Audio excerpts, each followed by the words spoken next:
کثرت کے ساتھ روایتوں میں یہ جملہ مولائے متقیان امیر المومنین علی ابن ابی طالب علیہ افضل الصلاۃ والسلام کے بارے میں بھی ہے، مولا کے حوالے سے بھی ہے۔ نہج البلاغہ کے کتنے خطبات اسی سوال کے جواب میں ارشاد فرمائے گئے۔ جو سوال سلمان نے کیا، جو سوال ابو ذر نے کیا، جو سوال مقداد نے کیا، جو سوال عمار یاسر نے کیا، وہ سوال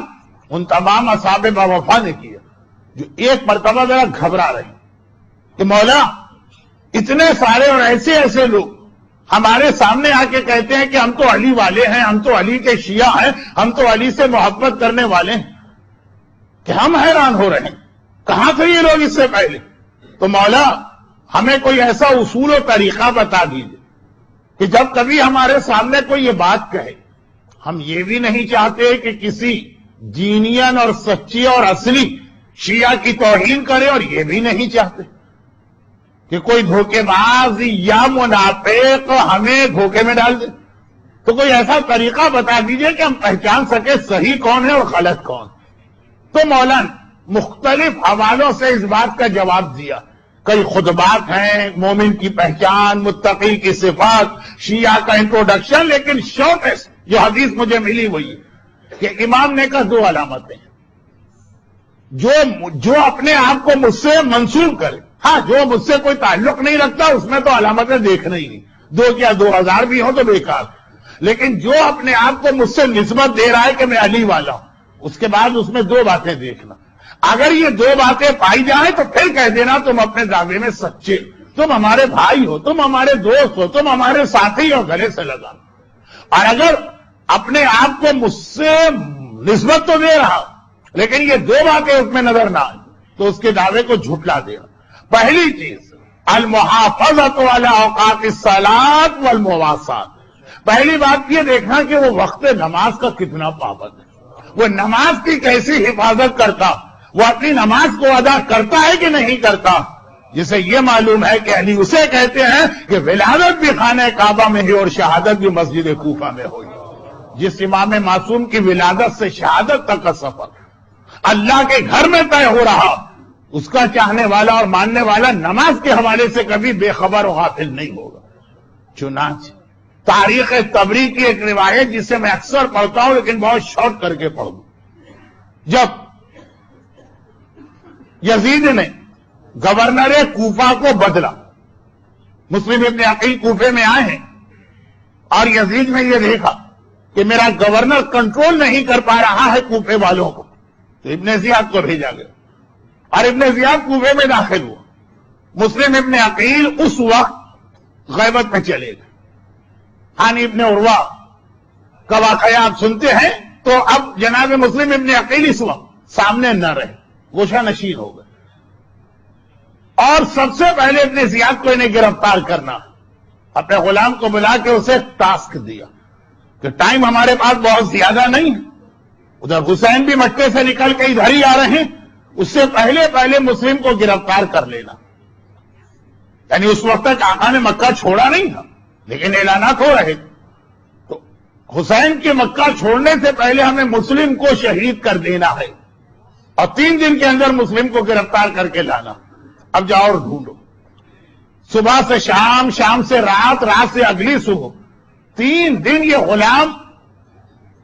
پورا کوفہ اس نے چھان مارا، ہر طریقے سے اس نے کوشش کی، اپنے سارے جاسوسوں کو استعمال کر لی، مسلم کا کہیں سے پتہ نہیں چل رہا۔ آخری رات آ گئی، کل صبح اسے دربار میں جا کے رپورٹ دینا ہے کہ میں کامیاب ہوا کہ ناکام، اور یہ رات بھی آدھی گزر چکی، تھکا ہارا، قریب میں جو مسجد تھی اس میں جا کے بیٹھ گیا۔ اب میں کیا کروں؟ سارے میں نے طریقے اختیار کر لیے، یہ تاریخ طبری کی روایت ہے جسے بہت شارٹ کر رہا ہوں۔ اب جب وہ مسجد کے اندر ہے اور فکر و پریشانی کے عالم میں ہے تو نیند نہیں آ رہی۔ صبح کا وقت آیا، اذان صبح ہوئی، نماز پڑھی، اور نماز پڑھ کے ہی مسجد کے ایک نمازی کو ہاتھ سے پکڑا، گرفتار کر کے دارالامارہ میں لے گیا۔ دارالامارہ اور مسجد کوفہ میں فاصلے ہی کیا، بالکل مسجد کوفہ کے پیچھے وہ محل تھا جو اب تو نہیں ہے لیکن زائرین جاتے ہیں تو ان کو بتایا جاتا، اور کہا گیا ہے آ کے مسلم نہیں ملے، یہ مجھے مل گیا، اور یقیناً یہ مسلم کا پتہ جانتا ہوگا کیونکہ یہ علی کا شیعہ۔ اب ابن زیاد کا سوال سنیے کہ تم میرے غلام میرے ساتھ بصرے سے یہاں آئے، بصرے کا گورنر تھا اصل میں تو ابن زیاد، میرے ساتھ آئے ہو، تم بھی یہاں پر اتنے ہی نئے ہو جتنا میں نیا ہوں، تو تم نے کیسے پہچان لیا کہ یہ علی کا شیعہ؟ اچھا بعد میں اب تاریخ میں ہے کہ واقعا وہ مولا کے شیعہ بھی تھے اور پھر ان کی مدد سے تو نہیں، ان پر ظلم کر کے یا جس طرح سے چاہے آپ اس کو لفظ استعمال کیجئے، میرے پاس وقت نہیں ہے، مسلم تک پہنچ گئے اسی کی مدد سے۔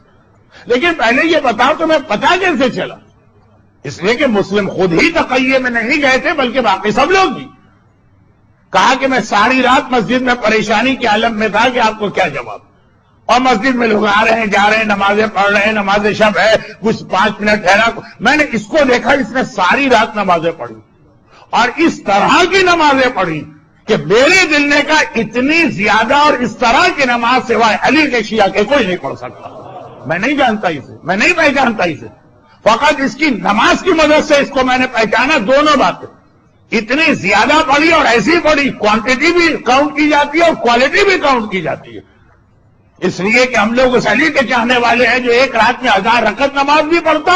اور ایسی نماز پڑھتا کہ حالت نماز میں پاؤں سے تیر کھینچے تو پتہ ہی نہیں چلے گا۔ کہا کہ اس کو صرف میں نے اس کی نمازوں کی مدد سے پہچانا۔ تاریخ کے اوراق پر گواہی ہے مسلم ابن عقیل کے واقعے میں۔ مولا نے کہا بس اگر کبھی یہ پہچاننا ہو کہ ہمارا سچا چاہنے والا کون، ایک تو اس کی نماز دیکھ لینا، والمواسات، اور پھر خالی نماز نہیں دیکھنا، ساتھ میں یہ بھی دیکھ لینا کہ وہ مومن کا حق ادا کرنے میں کس منزل کے اوپر موجود ہے۔ یہ نہیں ہے کہ ادھر نمازیں پڑھی جا رہی ادھر لوگوں کی غیبتیں کی جا رہی، ادھر سجدے کیے جا رہے ادھر والدین پہ ظلم کیا جا رہا، ادھر اللہ اکبر کہا جا رہا ادھر حق کو ناس مارا جا رہا، قرضہ لیا واپس کرنے کو تیار نہیں۔ بہت ساری باتیں ہو سکتی ہیں لیکن مختصر وقت میں ضرورت بھی نہیں۔ کہا پھر یہ بھی دیکھ لینا کہ مومن کا حق کیسے ادا کرتا، بلکہ مومن تو میں ایک ترتیب کے اعتبار سے کہہ دیا، ورنہ یہ دیکھ لینا کہ کسی بھی پریشان حال اور مظلوم کی کیسی مدد کرتا ہے۔ حجاج ابن یوسف کے زمانے روزانہ صاحبان ایمان کا قتل ہو رہا، حکم امام آیا کہ تقیے میں چلے جاؤ۔ پوچھا سپاہیوں سے کہ بہت دن ہو گئے علی والا کوئی گرفتار کر کے لائے نہیں۔ میں بہت احتیاط سے بات کر رہا ہوں اس لیے کہ ذرا سا تفصیل میں چلا گیا تو آدھا گھنٹہ اس میں گزر جائے، مزہ آتا ہے اسے۔ اس کی سب سے بہترین تفریح یہی ہوتی کہ کوئی علی والا آئے، اس کو زخمی کر کے اس پہ نمک چھڑکا جائے اور پھر وہ تڑپے اور یہ مزہ لے۔ کہ بہت دن ہو گئے، کیا کریں، اے حاکم کوئی نظر ہی نہیں آ رہا، ہیں تو لوگ اسی معاشرے میں، سب مر تو نہیں گئے، آسمان میں تو نہیں چلے گئے، لیکن اس انداز سے اپنے آپ کو چھپا لیا۔ کا طریقہ میں بتاتا ہوں، اب ڈھونڈ کے لانا، سڑکوں کے کنارے گڑھے کھودنا اور اس گڑھے کے اندر کچھ بوڑھے لوگوں کو، کچھ اپاہج لوگوں کو اس طرح سے پھینک دینا کہ ان سے یہ کہنا کہ تم مدد کی درخواست کرو، اور دیکھتے رہنا جب کوئی اس کی مدد کو آئے اسے پکڑ کے لانا، وہ علی والا ہی ہوگا۔ اور ایسا ہی ہوا تو وزیروں نے، مشیروں نے پوچھا کہ آپ نے کیسے پہچانا؟ کہا صرف یہ علی والے کی خصوصیت ہے کہ وہ کسی بھی مظلوم کو پریشانی میں دیکھے وہ آنکھیں بند کر کے آگے بڑھ ہی نہیں سکتا ہے، چاہے اس کو اپنی جان بھی خطرے میں نظر آئے گی وہ آگے بڑھ کے مدد کرے گا بغیر کوئی معلومات کیے ہوئے۔ تو اگر اپنی ماں ہے، اگر اپنا باپ ہے، اگر اپنا بھائی ہے، اگر اپنا بھتیجا ہے، اگر اپنا مومن ساتھی ہے، کیسے ممکن ہے کہ شیعہ یا مومن اور علی والا اور اس کو نظر انداز کر دے؟